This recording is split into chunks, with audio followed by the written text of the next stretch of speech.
Assalamualaikum warahmatullahi wabarakatuh. Alhamdulillahi rabbil alamin wa bihi nasta'in ala umuri dunya waddin. Asyhadu an la ilaha illallah wahdahu la syarikalah wa asyhadu anna Muhammadan abduhu wa rasuluh, amma ba'd. Kita masuk kepada pelajaran yang ketujuh, kesantunan dakwah Rasulullah sallallahu alaihi wasallam. Objektif pada pembelajaran inilah membaca dan memahami surah Ali Imran ayat 159. Yang kedua, memahami tuntutan, mencontohi sifat-sifat Rasulullah sallallahu alaihi wasallam. Kita nak tengok apa tuntutan, apa kepentingan kita contohi sifat Rasulullah. Menjawab soalan kebat, menjawab soalan di bahagian deskripsi. Baik. Sebagaimana biasa, ayat-ayat, tajuk-tajuk sebegini, Ustaz akan baca dulu, kemudian Ustaz akan bimbing bacaan. A'udzu billahi minasyaitonir rajim. Bismillahirrahmanirrahim.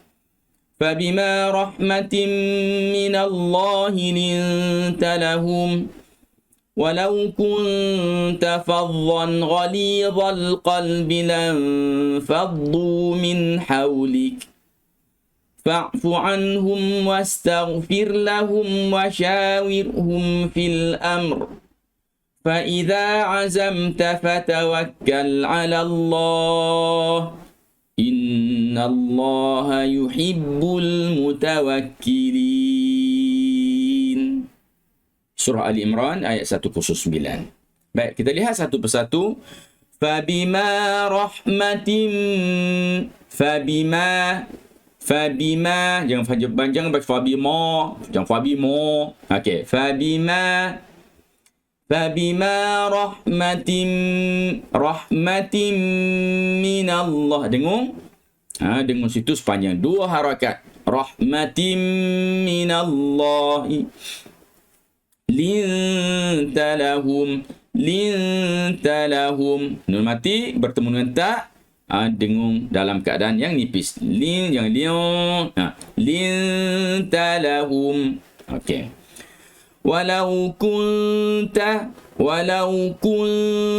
faddan, keluarkan lidah untuk sebut dha. Faddan ghalidhal ra, buka mulut untuk sebut huruf ghain, ra. Okey, kan tempatnya di sini. Kalau kita tak buka, tak dapat makhraj dia. Ghalidhal qalbi lanfaddu. Nun mati bertemu dengan fa, sekali lagi dengung nipis sahaja. Lanfaddu min hawlik. Fa'fu anhum. Fa'fu, ain tekan sikit. Fa'fu anhum wastaghfir lahum. Jangan wasa. Wastaghfir lahum wasyawirhum fil amr. Wasyawir, nipiskan ra, wir. Wasyawirhum fil amr. Amr bunyi sifat ra, getaran dia tu. فإذا عزمت فتوكل على الله. Bezakan di antara yang pertama zal dengan zai. فإذا عزمت فتوكل على الله إن الله yuhibbul mutawakkilin. Mutawakkilin. Sini kita hujung ni kita boleh baca 2 atau 4 atau 6. Baik. Terus potongan ayat, fabima rahmatin minallah, maka dengan sebab rahmat yang melimpah ruah daripada Allah Subhanahu wa taala kepadamu wahai Muhammad.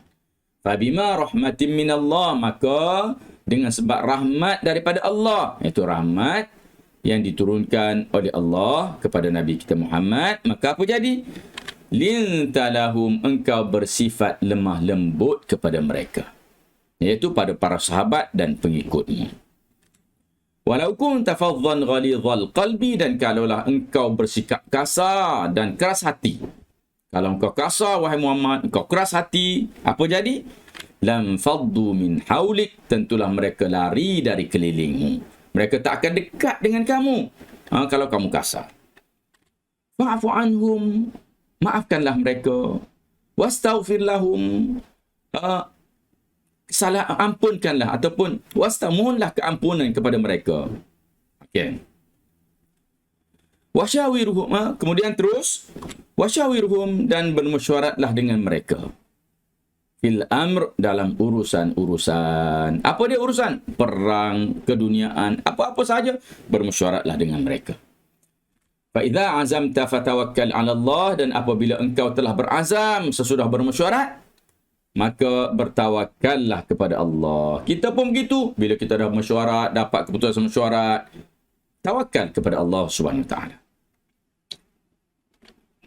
Inna Allah yuhibbul mutawakkilin, dan sungguhnya Allah mengasihi orang yang bertawakal kepadanya.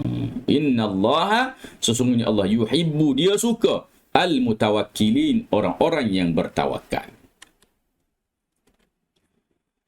Terlihat pula tuntutan mencontohi sifat Rasulullah sallallahu alaihi wasallam. Apa sifatnya? Sifat lemah lembut, pemaaf, memohon keampunan bagi orang lain, bermesyuarat, berazam dan bertawakal kepada Allah SWT. Ini himpunan sifat Rasulullah sallallahu alaihi wasallam. Kita lihat satu persatu. Lemah lembut, sentiasa menggunakan tutur kata yang baik dan intonasi yang sesuai walaupun di pasar. Rasulullah tidak menjerit di pasar. Rasulullah tak guna suara yang kuat walaupun di pasar. Apatah lagi bercakap dengan para sahabat.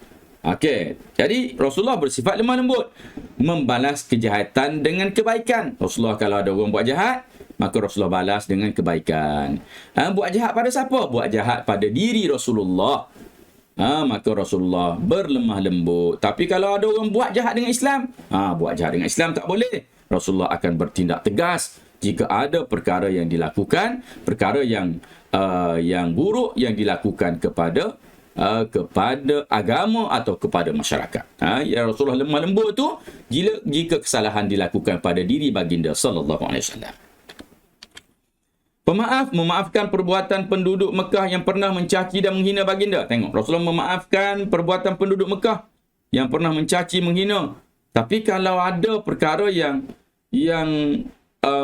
merosakkan agama, Rasulullah tidak akan memaafkan. Rasulullah akan terus menyiapkan tentera untuk menyerang kumpulan yang mengancam agama Allah Subhanahu wa taala.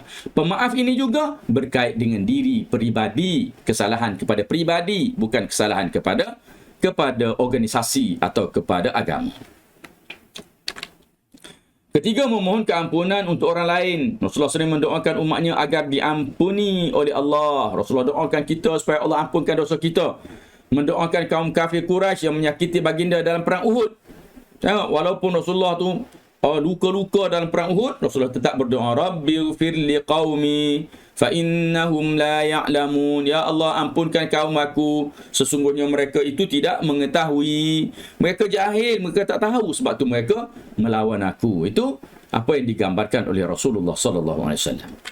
Yang keempat, bermesyuarat, sentiasa bermesyuarat agar keputusan terbaik dapat diperolehi. Contohnya ialah Rasulullah terima tawaran atau cadangan Salman Al-Farisi untuk menggali parit semasa peperangan Khandaq.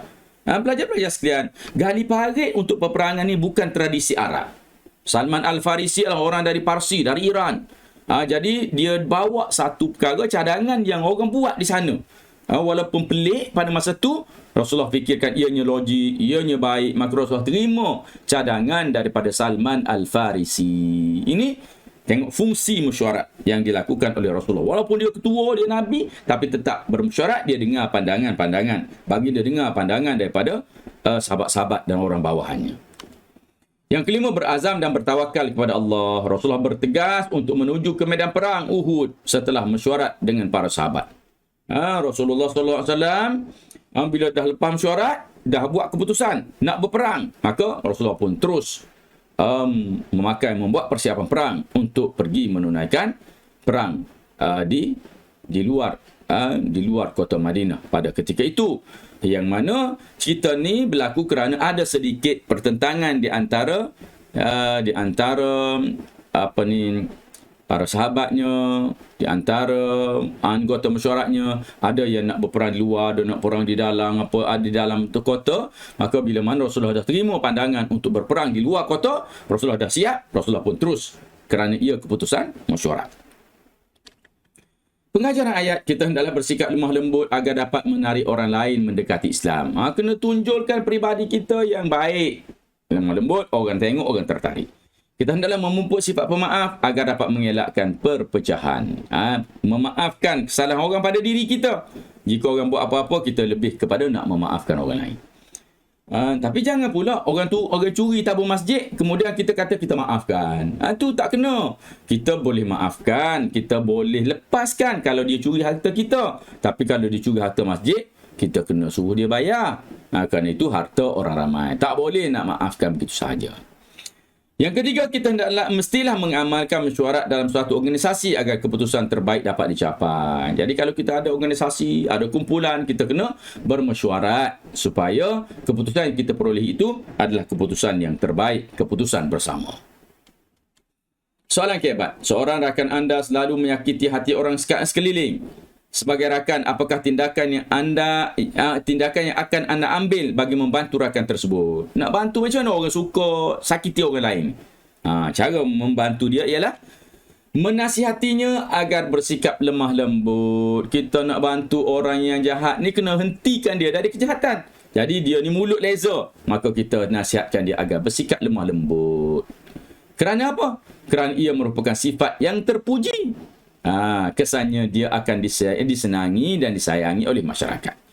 Kesimpulannya, kita hendaklah sentiasa menghormati antara satu sama lain agar kehidupan lebih harmoni. Jadi, perhatikan pada tulisan berwarna merah, ini merupakan frame bagi jawapan kebat. Boleh guna jawapan lain, tapi kalau boleh jangan lari daripada frame yang ada ini supaya jawapan kita tidak tersesat ke tempat yang lain.